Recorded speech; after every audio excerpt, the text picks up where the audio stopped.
മുടി പശുവിൻ്റെ വാല് പോലെ ആയപ്പോൾ ഞാൻ വിചാരിച്ചൊന്ന് ചെന്ന് ഷേപ്പ് ചെയ്തേക്കാന്നേ. അവിടെ ചെന്ന് ഈ വെട്ടിക്കളഞ്ഞപ്പോൾ ഞാൻ വിചാരിച്ചില്ല ഇത്രയും പോയിന്ന്. വീട്ടിൽ വന്ന് കെട്ടി നോക്കിയപ്പോൾ ദൈവമേ കഴുത്തിൻ്റെ അതുവരെ കിടക്കുന്നു. കഴിഞ്ഞ പ്രാവശ്യം നാട്ടിൽ പോയപ്പോൾ അമ്മ പറഞ്ഞതേ ഉള്ളൂ, ഇനി ഒരു തുള്ളി എണ്ണ ഞാൻ കാച്ചി തന്ന് നിൻ്റെ തലയിൽ തേക്കുള്ളൂ. കാരണം എൻ്റെ മുടി പോയതിൽ കൂടുതൽ സങ്കടം അമ്മയ്ക്കാണ് കേട്ടോ. എന്തുമാത്രം മുടി ഉണ്ടായിരുന്നാണ്. ഇങ്ങനെ പോകുമ്പോൾ അമ്മ പറഞ്ഞുകൊണ്ടിരിക്കും, നിനക്ക് സങ്കടം വരുന്നില്ലേ സങ്കടം വരുന്നില്ലേ എന്ന്. ഞാൻ എന്ത് ചെയ്യാനാണ്, ഇവിടെയൊക്കെ വന്ന് ബ്ലീച്ചിങ് പൗഡർ വെള്ളം കുളിച്ച് എൻ്റെ തലമുടി അങ്ങനെ പോയതായിരിക്കാം.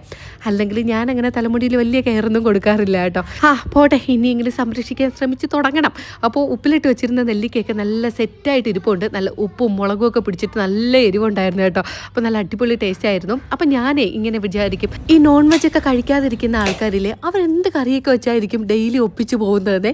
നമുക്ക് ഒരു ദിവസം മുട്ടയോ ഉണക്കമീനോ അല്ലെങ്കിൽ സാധാ മീനോ ചിക്കനോ ഒന്നും ഇല്ലെങ്കിലും ഇങ്ങനെ കഴിക്കുന്ന കാര്യം ഭയങ്കര ബുദ്ധിമുട്ടാണ് കേട്ടോ. അതുമല്ല, നമുക്കൊരു മുട്ടയോ അല്ലെങ്കിൽ മീനോ ഒക്കെ ഉണ്ടെങ്കിൽ നമുക്കൊരു രസമോ അല്ലെങ്കിൽ എന്തെങ്കിലും ഒരു ഒഴിക്കാനും ഇപ്പോൾ ഒരു തോരനും വെച്ച് കഴിഞ്ഞാൽ ആ പണി അങ്ങ് കഴിയും. ഈ മീനും ഇതൊന്നും ഇല്ലെങ്കിലേ 2-3 ഐറ്റം കറിയും എന്തെങ്കിലും എരിവിനുള്ളതൊക്കെ ഉണ്ടാക്കിയാലേ നമുക്കൊരു തൃപ്തി ആവുള്ളൂ കേട്ടോ. അപ്പോൾ ഇപ്പോൾ കുറേ ദിവസമായി മീൻ വാങ്ങിച്ചിട്ട്, അപ്പോൾ കഴിഞ്ഞ ദിവസം ഞാൻ ഉണക്കമീനിൻ്റെ തീയിൽ വെച്ചു. ഇന്നങ്ങ് മുട്ട എടുക്കാമെന്ന് വിചാരിച്ചു, മുട്ട അവിയലുണ്ടാക്കാമെന്ന് വിചാരിച്ചു. അതെല്ലാവർക്കും ഇവിടെ ഇഷ്ടമാണ് കേട്ടോ. അപ്പം ഞങ്ങൾ മുട്ട അവിയൽ ഉണ്ടാക്കുന്നതിന് വേണ്ടിയിട്ട് തേങ്ങ, അതിൽ ചെറിയ ഉള്ളിയാണ് കേട്ടോ ചേർക്കുന്നത്. ചെറിയ ഉള്ളി, ജീരകം, മഞ്ഞൾപ്പൊടി, മുളക് പൊടി, അതെല്ലാം കൂടെ നമ്മുടെ സാധാരണ അവിയലിനേക്കാളും കുറച്ചുകൂടെ കൂടുതലായിട്ട് ഒന്ന് അരച്ചെടുക്കണം കേട്ടോ. സാധാരണ നമ്മൾ ഈ മുട്ട അവിയലിൽ ചേർക്കുന്നത് മുരിങ്ങയ്ക്കയാണ്. ഇവിടെ മുരിങ്ങയ്ക്ക അങ്ങനെ ഇപ്പോൾ പരുവായി വരുന്നതേ ഉള്ളൂ കേട്ടോ. അപ്പം ഞാനതുകൊണ്ട് ഉരുളക്കിഴങ്ങ് ചേർത്തേ. പിന്നെ നമ്മുടെ നാട്ടിലൊക്കെ തൊണ്ട പച്ചമുളക് എന്ന് പറയും, അത് ഈ സാമ്പാറിലിടുന്ന മുളകില്ലേ, അതാണ് ഇട്ട് കൊടുക്കാറ്. ഇവിടെ പിന്നെ അതില്ലാത്തതുകൊണ്ട് സാധാ നമ്മുടെ പച്ചമുളക് ഇട്ട് കൊടുത്തിട്ടുണ്ടേ.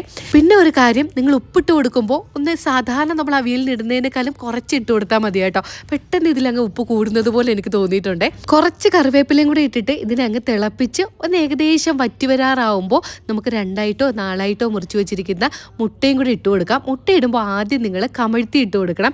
ഇല്ലാന്നുണ്ടെങ്കിൽ ഈ മുട്ടയുടെ മഞ്ഞക്കരുവിനകത്തൊക്കെ അതിൻ്റെ ആ ഒരു വെള്ളം ഇറങ്ങും കേട്ടോ. അപ്പം അങ്ങനെയാണ് അമ്മ പറഞ്ഞത്. അപ്പോൾ അതിനെയും കമഴ്ത്തിയിട്ട് നമ്മുടെ അരപ്പൊക്കെ നന്നായിട്ട് വറ്റി വരണം.